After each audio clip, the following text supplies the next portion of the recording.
Oh, hey, how's it going there, friends? If you're seeing this, that means there's something else I gotta do on the old Legacy. As you can tell, the hood's up. Today we're changing the old alternator, so let's get into it.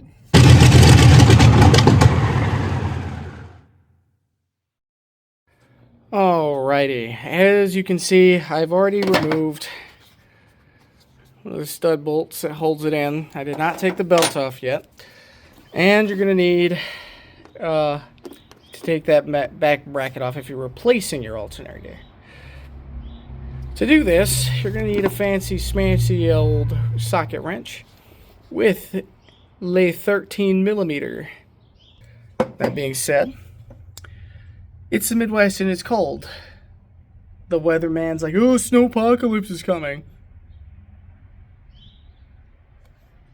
Where's your snowpocalypse, bruh? It's called the Midwestern winter. Anyways, before I get too far off into a tangent somewhere. Okay, so pardon my glove. There is one stud there, and there, if you can see it just kind of peeking out right there, is another stud. You're gonna need to take both of those out. You are gonna have to loosen up your serpentine belt. See, right, if you look down in there, there's a little square hole for your socket wrench. All you're going to want to do is loosen that up and that thing should pop out. I'm not going to do that until after. Now, that being said, it's going to take me a second to get that, and it's being a pain. So, with the power of camera editing, you'll rejoin me as soon as I have the bolts out. Like I said, with the power of editing, 2 studs. That thing is now just kind of sitting in its cradle. And what that means is you're going to have to take it out.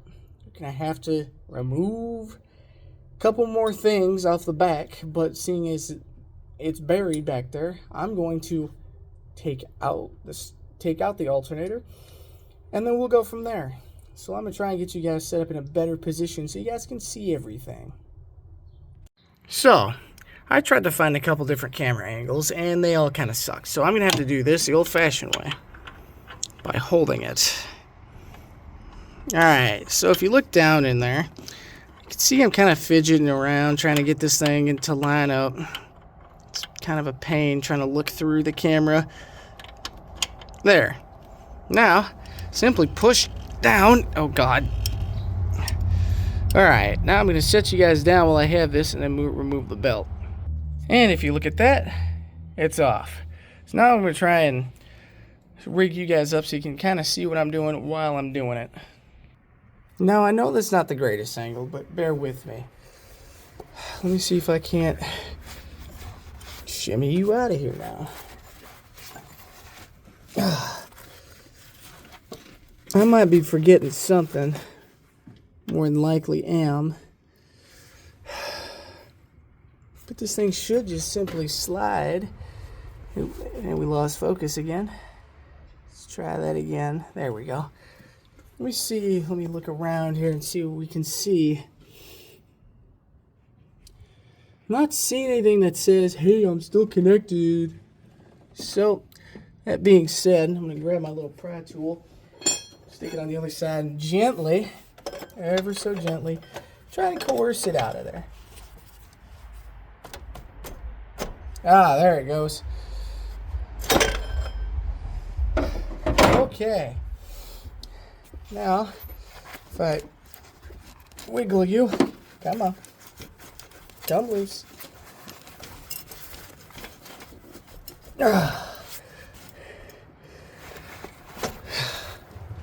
Goodness me. Looks like I have to come in from the other side too. I know it's a little blurry right now. I will adjust the camera so you guys can see a little better in just a second. Now you don't want to pry on this little line here, so just kind of shimmy underneath it. And there it goes. It should pop straight out. So now let me fix the focus here. Let me go wider with it. There we go. And then, you serious? You move it one way, it gets stuck. You move it another way, it gets unstuck. Alright. And now it pops forwards. And you can see there's a giant wire on the back. So I'm going to move my pry tool and set it back down so I can show you guys exactly what I'm talking about.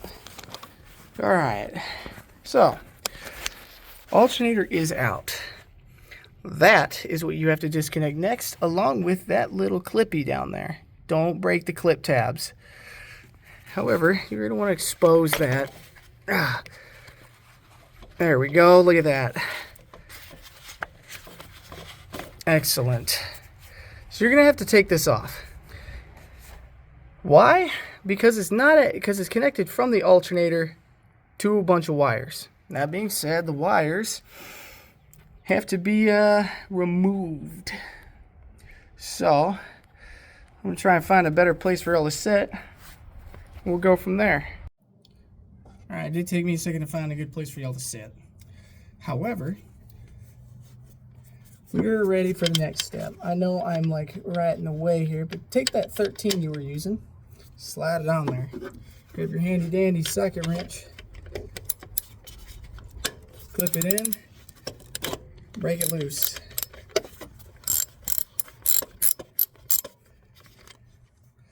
Now if you're from the Midwest, some of these things tend to get seized.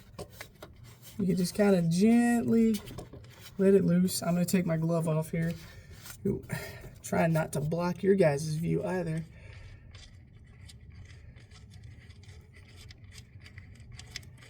And boom. Then wiggle. That piece slides off. Okay. That being said, I need another tool. So let me run to my truck real quick. At least on the inside.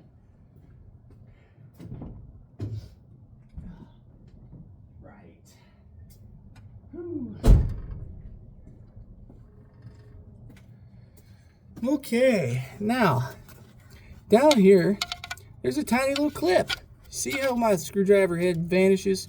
I'm just going to kind of wiggle nice and gently, and it pops off.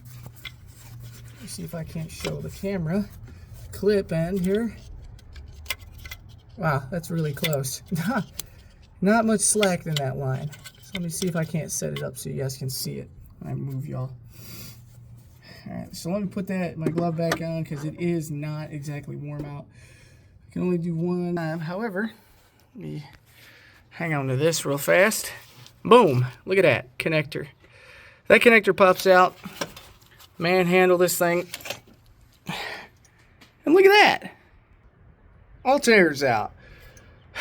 I'm still waiting on the phone call that my alternator's arrived, but I'm not going anywhere today.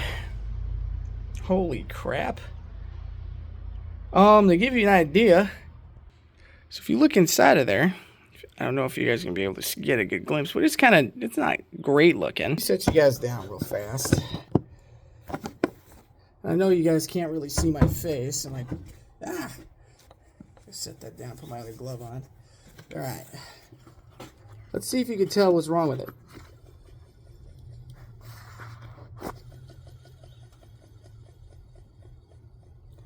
So it shouldn't be making noise at all. It should be rather quiet. The fact that it's going means that bearing has, bought the farm. Here, I'll give it another spin for y'all. So, listen carefully.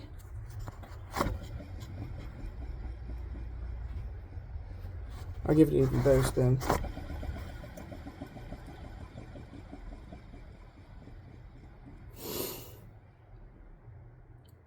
So, what does this little feature do? It's a weird little doohickey.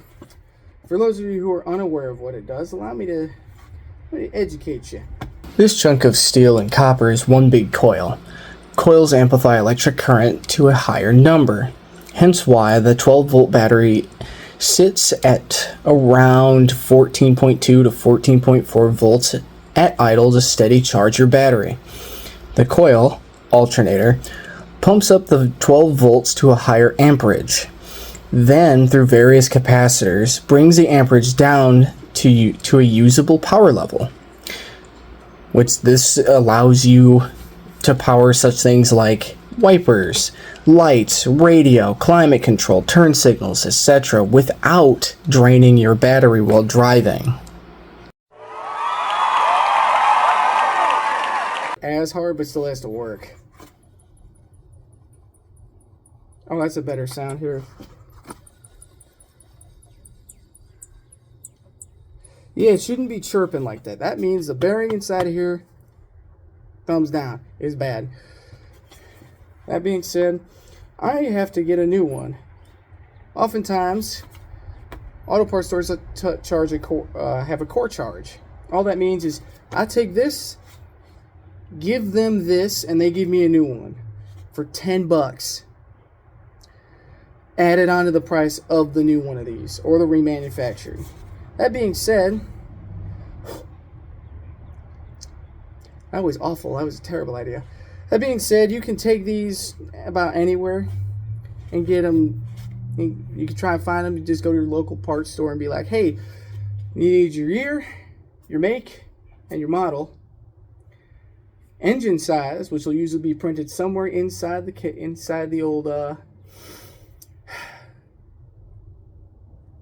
underneath the hood, my bad, or in your owner's manual. That being said, that's part one. Alternator is out.